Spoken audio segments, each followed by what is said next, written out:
On this episode, we talked to Hemant Pathak from Junoon, New York City. A crazy story from bartending in India to living on the streets of New York to running a restaurant group in New York. A true hospitality pro.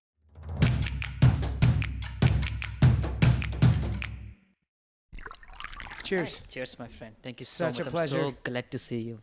Dude, it's been years. Yeah, it's been years. Awesome. So we've got a little XO in our glass because I wanted to Yeah. cheers you on your success.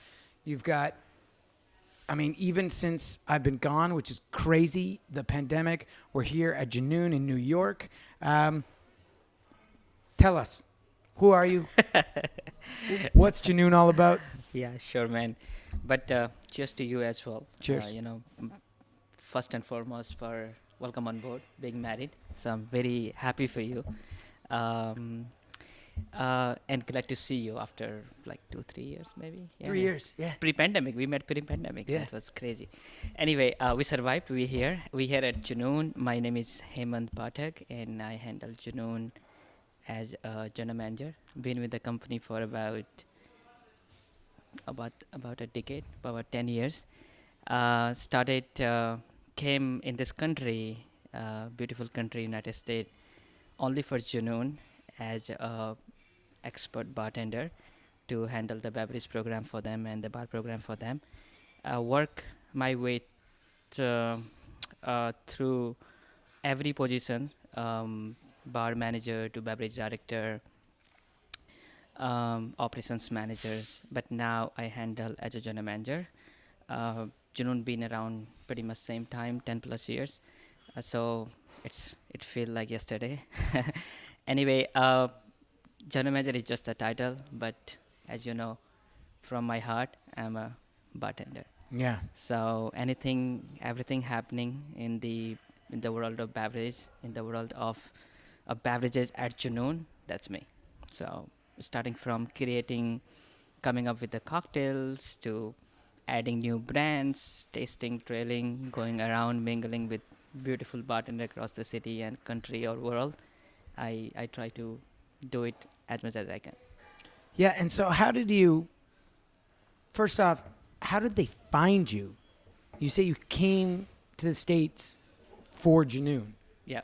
How did they find you? What were you doing? What's your bartending story arc? So I come from an era where bartending was like uh, just like a very rarest job in my country. When it was not a very well-known designations in the hospitality background.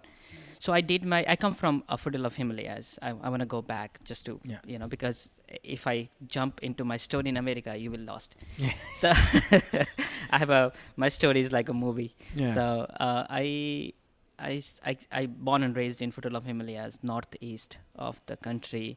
If you drive 40 minutes, you're in Nepal. So think about the high altitude China-Nepal borders. So I born and raised in mountains. So Delhi for me back in 2006, 2004 used to be like another world, which is like Delhi is the capital of India. So co-education, come from middle class family, father being teacher, grown up with a couple of siblings, both very intelligent in their own way, like big in math, science and whatnot. But I was like not keen enough about study and whatnot. So somehow I look into some ads and newspapers and whatnot. I came to know about hotel management, and at the very first look, it felt very glamorous to me. I was like, yo, this could be my industry. Yeah. So without thinking, I convinced my parents. They had no idea about hotels. If you speak to my grandma, even if I speak to my grandma today, God grace, is still alive, and I tell her like, hey, I work in hotels or restaurants, so she understand only two things: either I'm a cook or I'm a dishwasher. Yeah. That's the hotels or restaurant for her, because she has no hotel backgrounds or 5-star, 2-star, 3-star kind of restaurant dining culture she grown up. But anyway, I convinced my parents, and I came to the capital, which is Dehradun, capital of my state, and I joined 3 years bachelor degree in hospitality management. Somehow, that was the very first time I started 2005 for my degree program, and that was the very first time when I got English textbook throughout the course. Otherwise, I studied Hindi medium, right? So English was like I learned my alphabets in sixth standard, so you can understand like sixth until 12th grade how much I could learn, right? Yeah. I had no understanding, or no speaking capacity in any way, and suddenly you get English textbook. It was so difficult to cope up with, and somehow, my father taught me only one thing when I was leaving my home. Son, you're going away. I want to tell you only two lines. Probably you will survive with these two lines throughout your life. He said, if you get a chance to broom the floor, do in such a way that people say somebody cleaned the floor today. And whatever I do, whatever I can think of in today's world, I still remember those two lines. So there was no going back, Yeah. no matter what. So I made it, and I finished my 3 years in as a degree program for hotel management and tourism from my capital. And 2008, very first time I came to Delhi, New Delhi, literally the another world. I have so many stories to tell, but it's gonna take the entire day. Long story short, I got a chance to work with Taj Group of Hotels, which is probably one of the biggest or luxurious hotel chain across the globe. They have thousands of restaurants in India. The hotels in India, luxury hotels. They have more than a dozen luxury hotels across the globe. So many different segments what they work in. Anyway, I got a chance to work with Taj, and I started from an Indian restaurant as a waiter, as a server, and but there was a dead bar inside the restaurant. Dead bar, I mean non-operational bar. There was bar counter, but they were picking everything from the back bar. Okay. So I convinced my manager. I said, like, listen, if we can make it a live bar, probably that's gonna save us some labor, that and some time to create basic drinks like non-alcoholic drinks or some basic alcoholic drinks. Even we can pour our whiskeys or other spirits and grab our wines and beers. So somehow he got convinced. He said, like, you know what, do it. So you're gonna be our bar guy, do it. So that was the start of my bartending journey. And during my college days, I figured it out, like, I was not sharp or studious enough to understand the world of culinary, but I figured out Hennessy going to be same in respect to what cuisine you go, Yeah. right? So I was like, you know what, let's focus on Hennessy, or let's focus on beverage side of it, Yeah. for example. So somehow I did okay at the very first place, and I got a chance to and they transferred me to a newly open bar at the same hotel called Blue Bar, chain from London.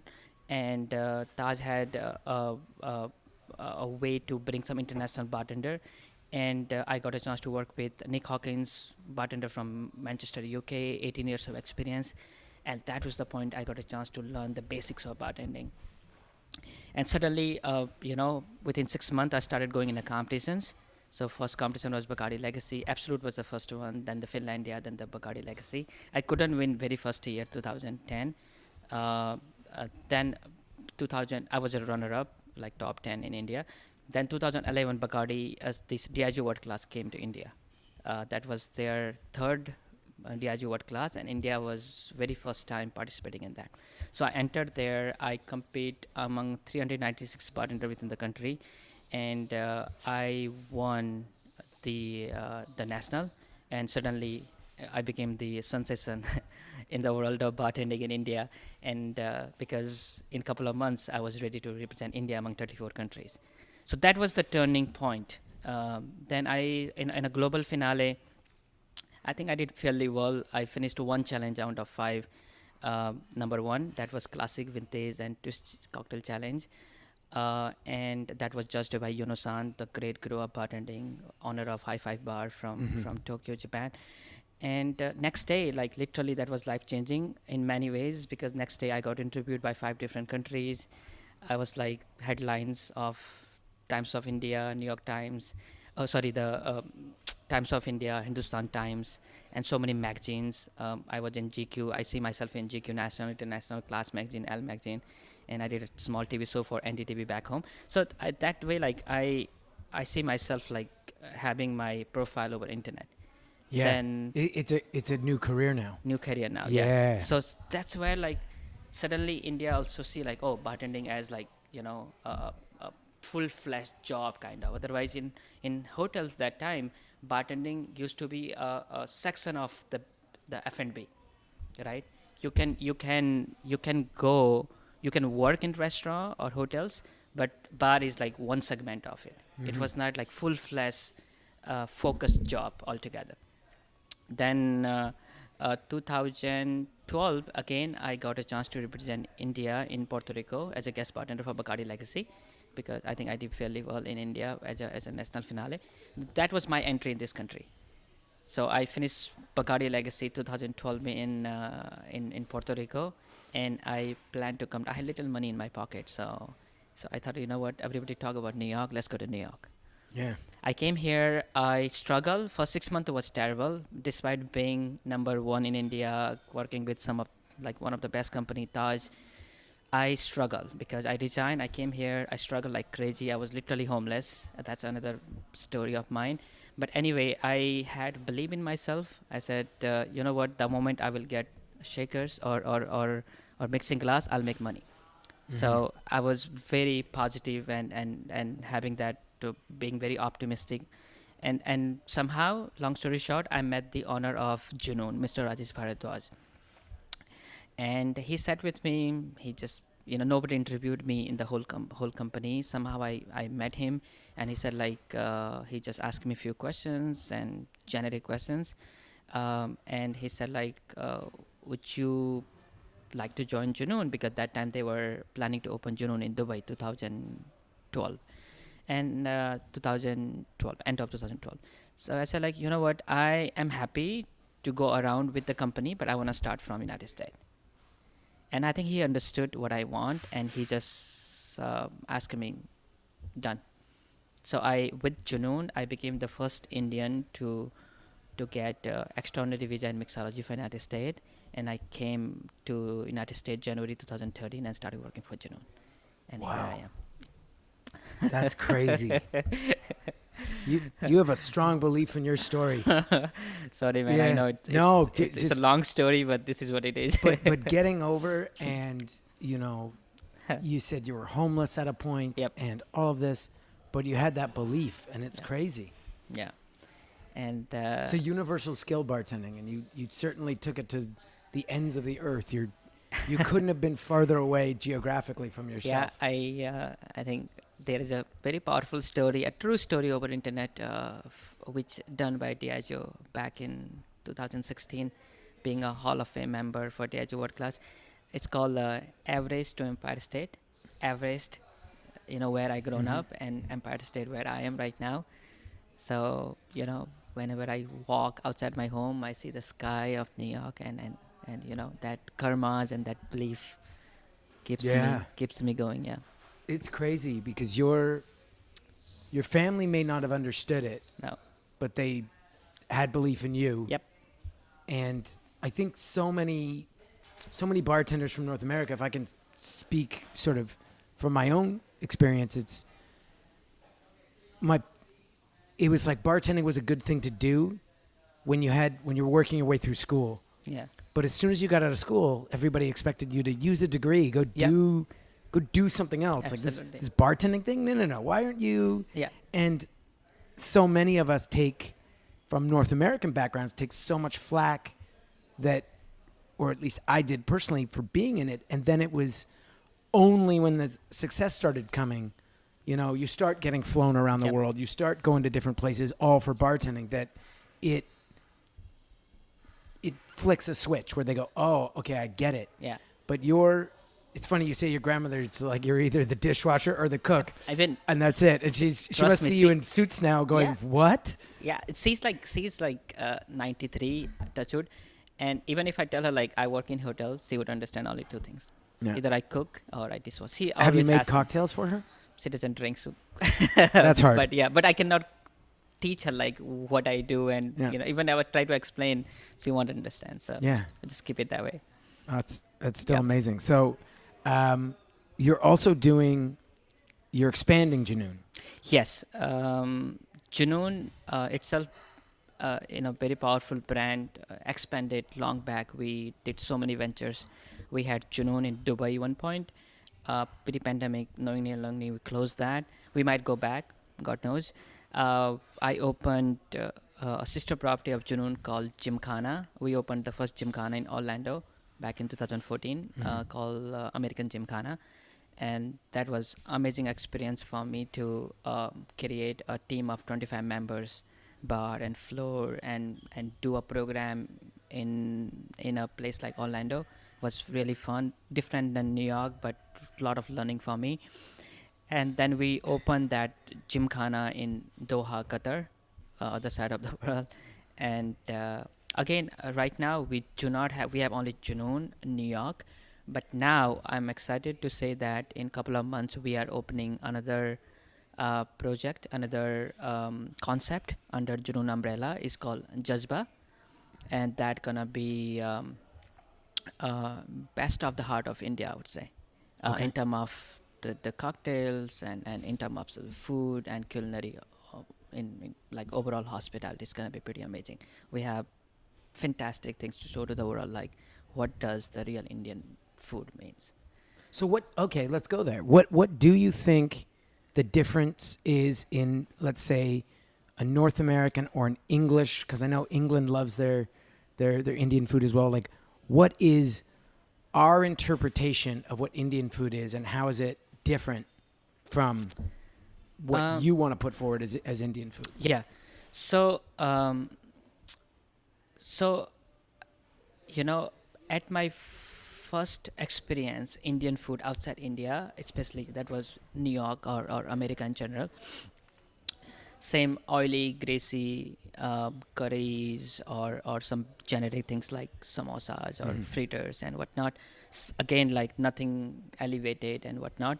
But Junoon was the first restaurant which thought, beyond this and thought of like how to elevate the whole dining experience.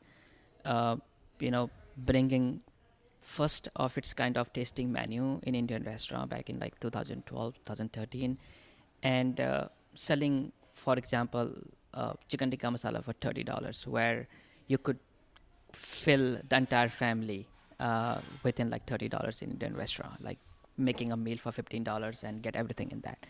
So like my way to say that, it took us so many years to change the face of Indian food, elevate in such a way where we can say like, this is not a plate of food, this is a plate of experience. Keeping in mind the all segments of hospitality, creating a program, wine program where we have had 500 label of wines, started by the master sham Scott Carney, getting 2.5 star from New York Times, uh, retaining 2 classes in Wine Spectator for all these years, getting 1 Michelin star, retaining it for 8 consecutive years, and coming up with a program, a cocktail program where we can say, this is a glass of experience, because whatever we do, we try to bring all the flavors from Southeast Asia, pretty much Indian tea and spices. So in general, it's like a very unique hospitality altogether, and very unique taste profile. But now, I go around and I see in even in 2023 we going back, and bringing whatever we want and say it like, oh God, this is the real Indian cuisine or the real Indian flavors. But for us, we're doing this for 10 plus years, and we kind of build a fine dining in United States. But now we want to bring things from the streets of India. If we see something is popular in a village of Punjab, we want to showcase that and Yeah. tell to the world like, okay, this is the proper chart, for example, from that particular region. This is Yeah. what they're known for, you know. So I don't want to talk much about the entire concept, Yeah. but this is really focused in many ways. you Yeah. know. Yeah. Very cool. How do you design cocktails to fit that? Like, how did you start that process? Because you kind of got control of a bar and then learned more cocktails. True. And Yeah. so where's your approach go for designing cocktails? Are you designing specifically for a palate in mind, or are you designing it as pairings? Where are you going about with that? So, Junoon being a perfect home ground for me, I, I think I have had a freedom, creative freedom for all these years. So I find myself super lucky in that way. So when I arrived here in United States, I see a bar inspired from Mexico, from Peru, from American bars, or bars from Italian backgrounds, or bars from Europe for in generic. But I don't see anything like Indian. A land which is full of flavors, full of spices, full of exotic fruits. I feel like there is an opportunity, and meaning I already have Junoon as a strong background. Like, if I cannot do here at Junoon, I can do it rest of my life. So, and everybody supported me, and I thought, whatever we will do, we will keep it some sort of Southeast Asian flavors and call it spice inspired mixology in general.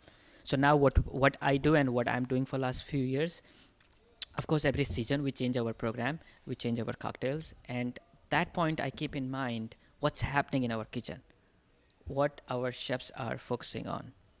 Like, we are in spring of 2023 right now. Things like fiddle-head ferns and things like white asparagus, different kind of the fruits or vegetables are available only for a short period of time. So I get this inspiration from my kitchen team, and I say, like, how we can complement that. That's great. Yeah. So what I guess what advice do you have for a young bartender coming up sort of anywhere? How do you have this sort of dream build that you've had? I mean, you've traveled the world with bartending. You've gone. It's made your career in a belief. Yeah. And when your family didn't know what you were going off to, like, how did you do it as far as that goes? Like, what's your advice for somebody else to do it? No one can follow your exact path. That would be very Meaning difficult. there could But be, bigger story than mine, and bigger challenges somebody is facing than what I experienced. But I would say only one thing, do what you love and love what you do. Right. So it's great to take advice from everybody in the world, but see your strength. You would know, being you, like how far you could go, like what you can do in your life. What is your strength? Do you really want to do it? If you have a doubt, don't do it. You have to have a belief in yourself and in your skills. Like, I'll, make a difference. That's what I would say. Yeah. And to add that to your father, if you're going to Yes. sweep the floor, make sure somebody knows Somebody it's swept. says. Yep. Yeah. Brilliant. Well, cheers to that. Thanks, man. Okay. I remember, meaning, being in New York and working closely with you and other team members, our good friend Thomas, and you giving me an opportunity to work with at some of the biggest stages like BCB and Tails and whatnot. I think people also play a very important role in your overall journey. If you have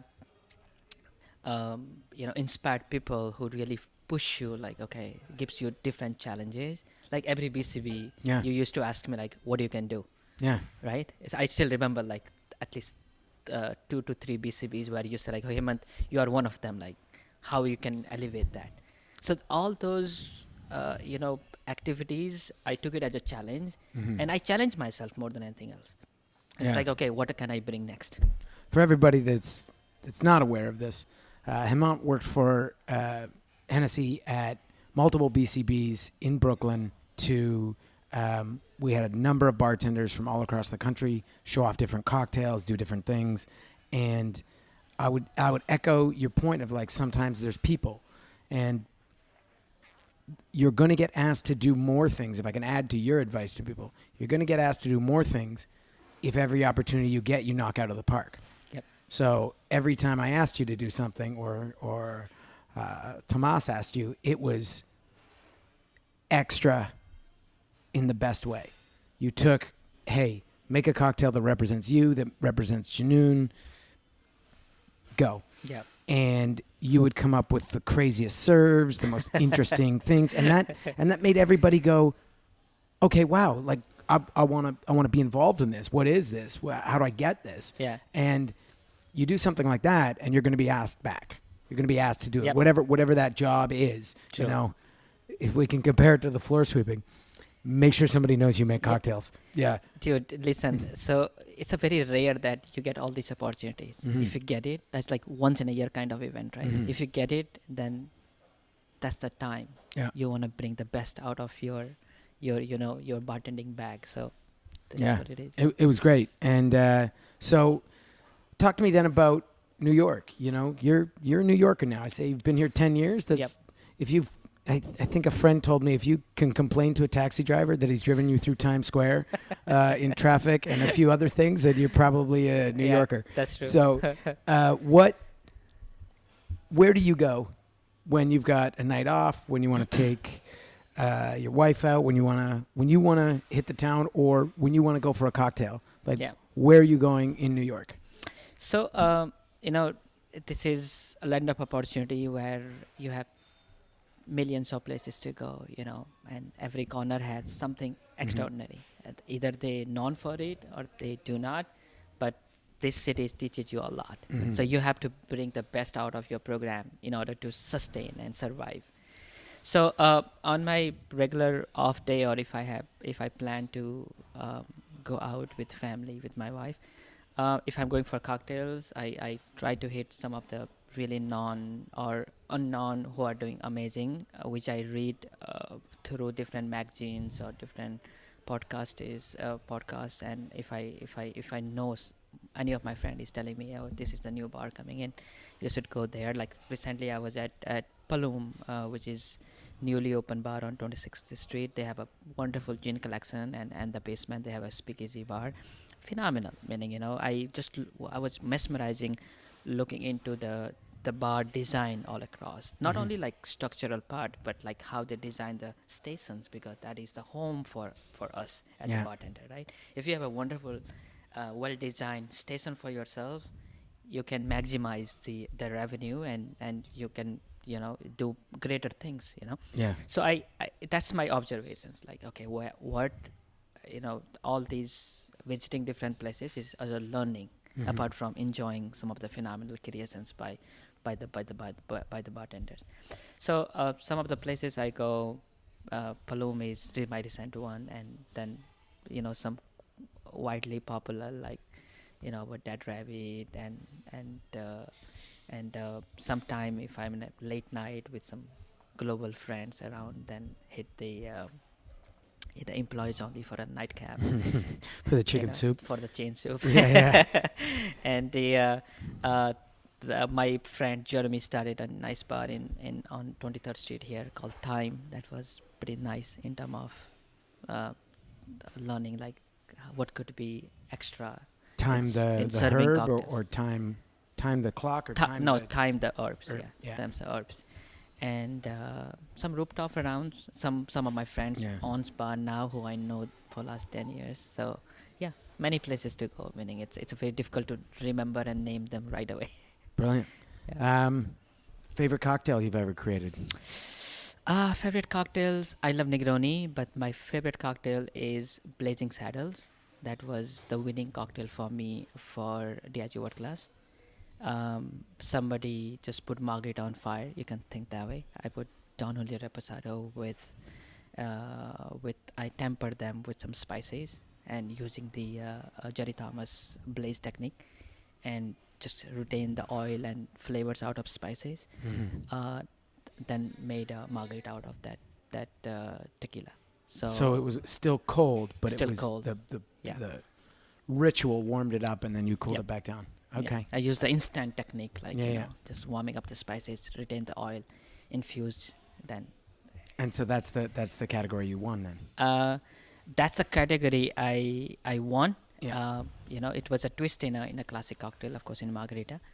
But if I want to drink something, that has to be something bittersweet. I love Negronis Yeah.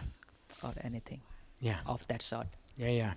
I'd say I have a bitter and tart palate. Yep. I want to go in that direction. Yep. All right. So, we've talked about your bar. We've talked about your kind of life story. How did you end up meeting the owner of Junoon? You said you just met him. How does that Yeah. work out? So it's a very struggling story. When I came to United States, I came on a leisure and business visa, which is called B1 B2. So I was here only for 6 months, and that time I was trying like what could be my options. That is Mhm. before I got my legal Mhm. extraordinary visa for United States. So what happened? First 5 months, I was literally failure to find a suitable place for me. And last 1 month, and I never wanted to spoil my visa, and I wanted to go back. So last 1 month, I end up staying, at a family's house in Jackson Heights, Queens, where they just gave me a bed, like it was sharing a bedroom thing. And I had another journeyman used to stay. He has another bed in the same room. So what happened? I used to at the very last month I was working and going early in the morning, coming late in the night, having a 3-piece on all the time, because that was my like Tajness, like coming from Taj and that background of sort. But I was working in a small restaurant all the way to the Brooklyn, like from Jackson Heights, Queens, the last stop of Brooklyn. It used to take me like 2.5 to 3 hours for the travel time. So I was doing that like 7 days a week. It was literally struggling period of my life. And uh, and 1 week, second week, end of second week, that journeyman just it happened to be like his off day, and I happened to be at home, and he said like, dude, who are you, what you do? We never spoke, because when I come I won't find him, when I go I see him sleeping. So it was never been an interaction as such. So one day it's happened, and he said like, who are you, what you do? I see a book which has on a cover page is your photograph. I see I somehow I flipped your file which has like all the accolades, achievements and whatnot, all the certifications. At that like 5.5 months, somebody just tapped on my shoulder and said like, how are you and who are you? I literally had sweet tears in my eyes. Mm-hmm. I still remember that moment. Like somebody, I found someone who just asked me like, hey, who are you? Yeah. And where you going? What you doing here? Kind of like, Yeah. And I told him the whole story, like my struggle and, all that. And he said like, you know what? Give me a second. He took his mobile and called the owner of Junoon, Rajesh Bharadwaj. Wow. And later on I came to know he happened to be employee of Rajesh Bharadwaj, the owner of Junoon, at other project of Mr. Bharadwaj. Wow. So it's like, boss, I have one person for you. I think he's legit, and I think he makes a perfect sense for your organization called Junoon. And Rajesh said like, you know what? Bring him tomorrow, 1 o'clock at Junoon. That's So amazing. this is how I met. So it's like, stories happen. You could have met him right? Yeah. So it's a very filmy weeks story. and months before, Yep. but you didn't have the conversation. That's incredible. Destiny. Karma. It's funny how, Yep. you can look back on a life, especially in bartending, when like I you had- run into so many people at the bar every night. Yeah. Serving, you serve different people every night, and if you don't put up your hand to take that last table, or you don't, your co-bartender gets that guest instead of you or something, how could that change your trajectory? How could that have changed? Like, where did you say yes to a job? Where did you say no? I can date my story back to Yeah. me looking at a cocktail that they asked me to serve and going, no, that's not us. We need to do this. And that was the first domino. And I can go back before that and we can find more dominoes that Right. led to that moment. But there's distinct moments that you can go like, okay, you went to Bacardi Legacy, Yeah. Puerto Rico. Then you went, I'm already on this side of the world. Let's go to New Let's York. go to New York. Yeah. And then, oh man, Yeah. that is So- special. Things happen one after another, and I never I don't have any regret in my life. I I even 6 months of my life, I met many people. Some of them probably, you know, uh, thought of taking advantage out of my skills and whatnot. But always say, like, you know what, I don't have any regrets. I say, like, you guys gave me an opportunity to come to this beautiful country, and you gave me a hand some point, and so I'm grateful. That's all. Yeah. And I just take that 6 months of my life here as an inspiration for myself. And now I feel like that, you know what, everything peanuts. Anything come in front of my daily routine or job or in my life as a whole, I say, like, nothing, because I gone through worse. Yeah. So that 6 months make me even stronger in as an individual. Yeah. You know, Because It's it takes a the pretty bad day to get you down Yep. versus, yeah. I said I was homeless, meaning that's another story of mine, but that's pretty much. Yeah. That's incredible. We've had a number of interactions over the year, but never got to sit down, Yeah, but totally face to face and talk through the stories. That's incredible. Do you have a cocktail you want to make? yeah, absolutely. From the We'll Junoon do- list? Cool. Yeah, absolutely. Let's do it. Let's do that. Yeah, Done. let's do it. Yeah.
Nice.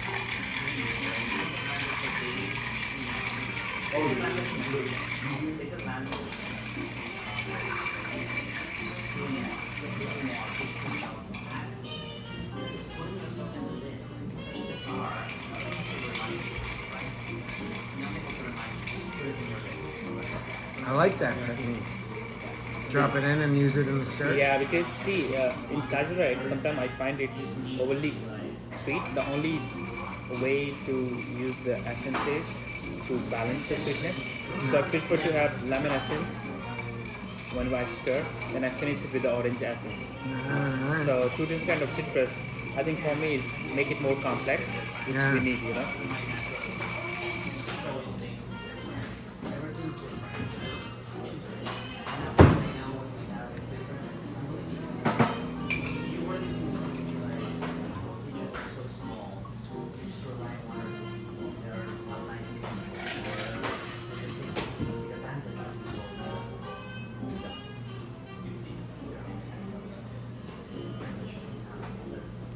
Genius. All right. Let's go. So you just made one for me. I get it. You're working.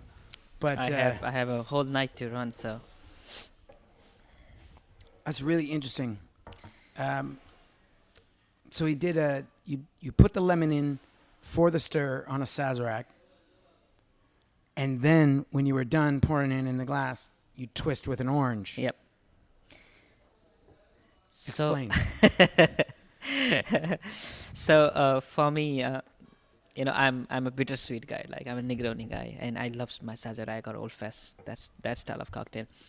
The only way to balance the sugar is either high alcohol content or some sort of citrus. Mm-hmm. And things like a classic Sazerac, we cannot use juice, but the citrus essence makes it complex and balanced. So just to twist and stir with the lemon peel gives me one set of citrus, then finished with the orange essence, just make it more complex. And I think for me, both of them complement Hennessy VSOP in many ways, and subtle, sweet, flourish, short bitters is the key. So Brilliant. Well, thank you very much. Thanks for was- sitting with me. Tell everyone how they can find you. Social media, Junoon, yeah, New mhm. York. Yep, Yeah. absolutely. So hemantpathak.com is my website. Very simple. And across the board, every social media, my handler is Hemant NYC, Hemant NYC. which is pretty much like Junoon NYC. Yeah. So we try to keep it simple. Yeah. Yep. Brilliant. Well, thank you very much. man. Congratulations on all the success, and I look forward to the next opening and the future success. Thanks, man. It was indeed a pleasure talking to you and meeting you after so long. Thank Cheers, you, thank brother. you, thank you. Bye. Cheers.